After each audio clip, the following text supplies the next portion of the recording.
కింద దిగండి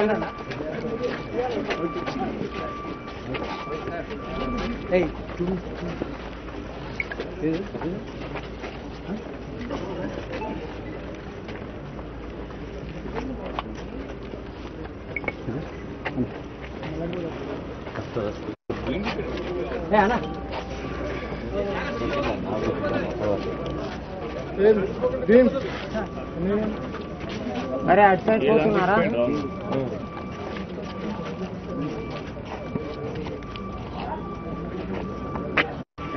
జరగాలి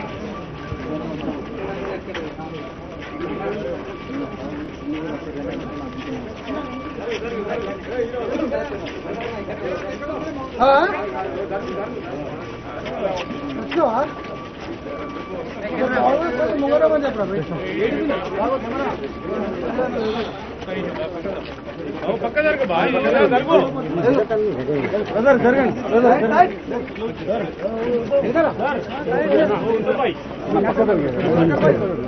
మీరు సైడ్ దిగాని బోత్ సైడ్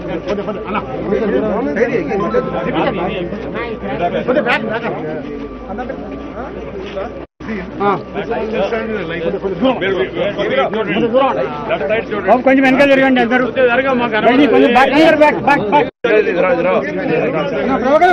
కొంచెం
వన్ మీటర్ కూడా యూజ్ ఫిల్ అయింది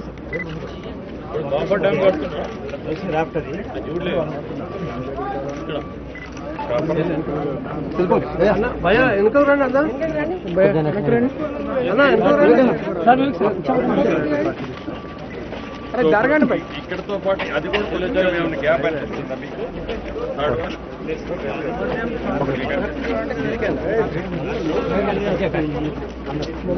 అంటే ఇక్కడ నుంచి మూడోది మీకు డౌన్ అనిపిస్తుందా? నాకే అనిపిస్తుంది. మంత్రి గారు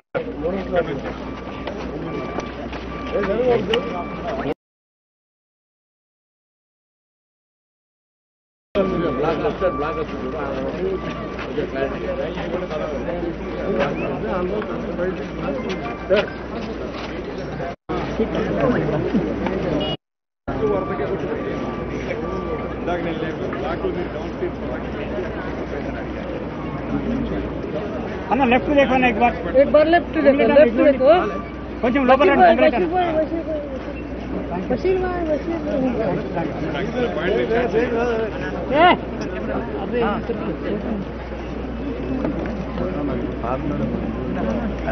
अरे भैया फोटो हमारा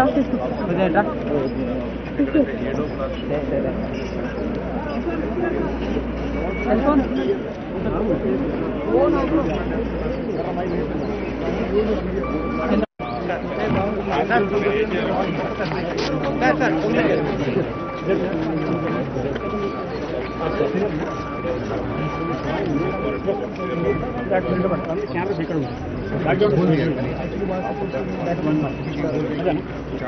आप उसका यहाँ से कैमरे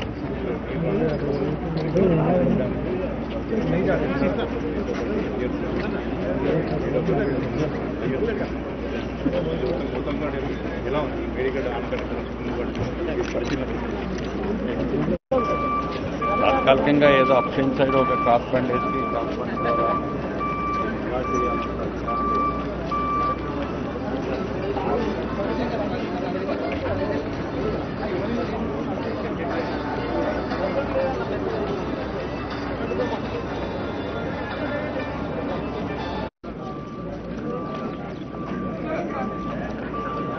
ఒక్క సెకండ్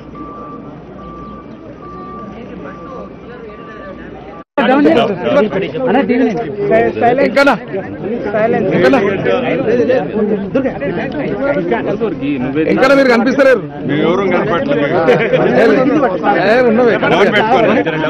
ఓకే, మాకు కింద పెట్టుకోండి, ప్రశాంతంగా ఉండండి. ఈ రోజు ఇరిగేషన్ మంత్రి గారు, నేను, మంత్రులు వెంకటరెడ్డి గారు, శ్రీనివాసరెడ్డి గారు, శ్రీధర్ బాబు గారు, పున్నం ప్రభాకర్ గారు, పెద్దలు జీవన్ రెడ్డి గారు ఎమ్మెల్సీ, వివేక్ వెంకటస్వామి గారు, ఈ మేడిగడ్డ బ్యారేజ్ కి జరిగిన damage, Kaleshwaram project overall project ప్రస్తుత స్టేటస్, అదేవిధంగా అన్నారావు సుందిల్ల బ్యారేజ్ కి జరిగిన డ్యామేజ్ విషయంలో ఒక రివ్యూ చేయడానికి, సమీక్ష చేయడానికి మేడిగడ్డ బ్యారేజ్ రావడం జరిగింది. మీరందరూ పార్టిసిపేట్ చేశారు. ఓ 2 గంటల పాటు విషయాన్ని ఇంజనీర్లు ప్రజెంటేషన్ ఇచ్చారు. మేము అడిగే ప్రశ్నలు అడిగినాం. దాని తర్వాత ఇప్పుడు మేడిగడ్డ బ్యారేజ్ పైకి ఇన్స్పెక్షన్ రావడం జరిగింది. ఇది నిస్సందేహం చాలా దురదృష్టకరం. ఎక్కడో చాలా సీరియస్ లోపాలు జరిగినాయి. డిజైన్లో కానీ, నిర్మాణంలో కానీ, ఆపరేషన్ మెయింటెనెన్స్ కానీ సీరియస్ లోపాలు జరిగి మూడు బ్యారేజెస్కి ఇప్పుడు ప్రమాదంలో ఉన్నాయి.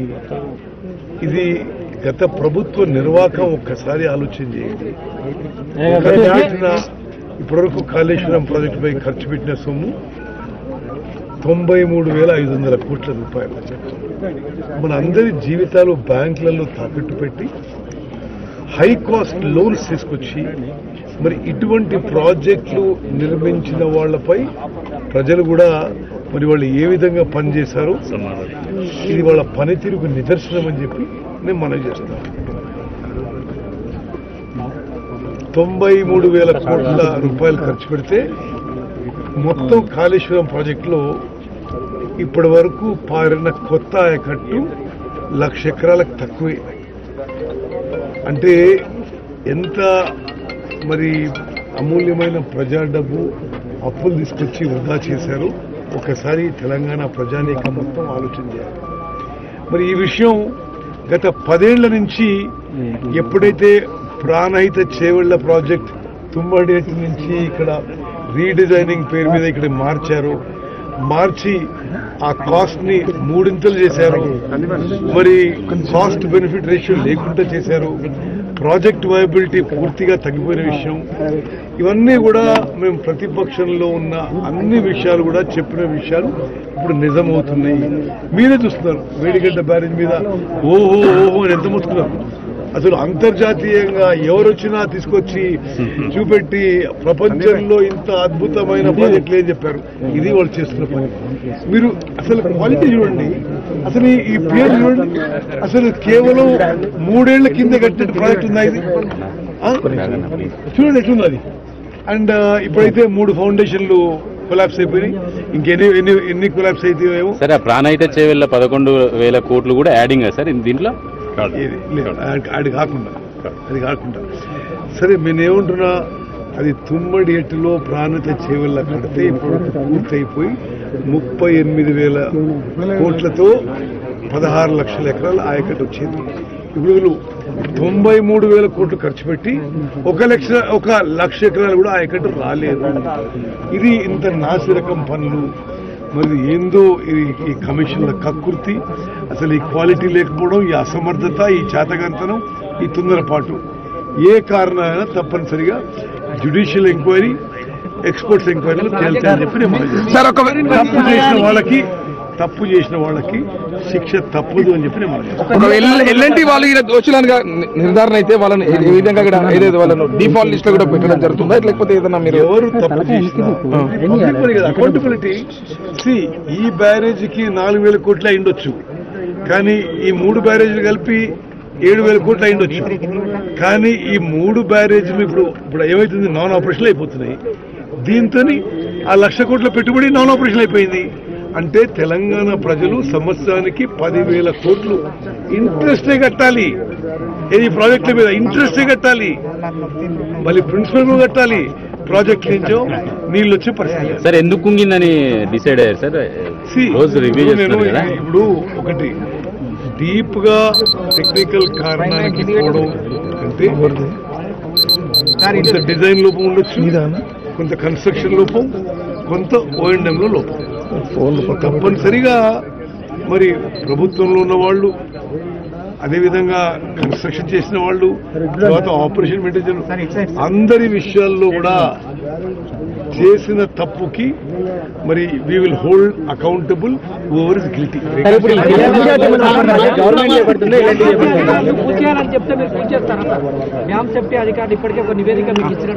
నేషనల్ డ్యామ్ సేఫ్టీ అథారిటీ ఇచ్చిన రిపోర్టు పూర్తిగా అసలు ఈ ప్రభుత్వం, గత ప్రభుత్వం ఇది వాళ్ళ వైఫల్యమే అని స్పష్టంగా చెప్పింది.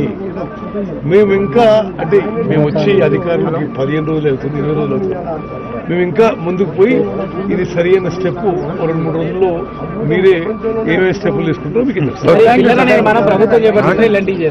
ఇప్పుడు టూ అర్లీ మాట్లాడుతున్నాం.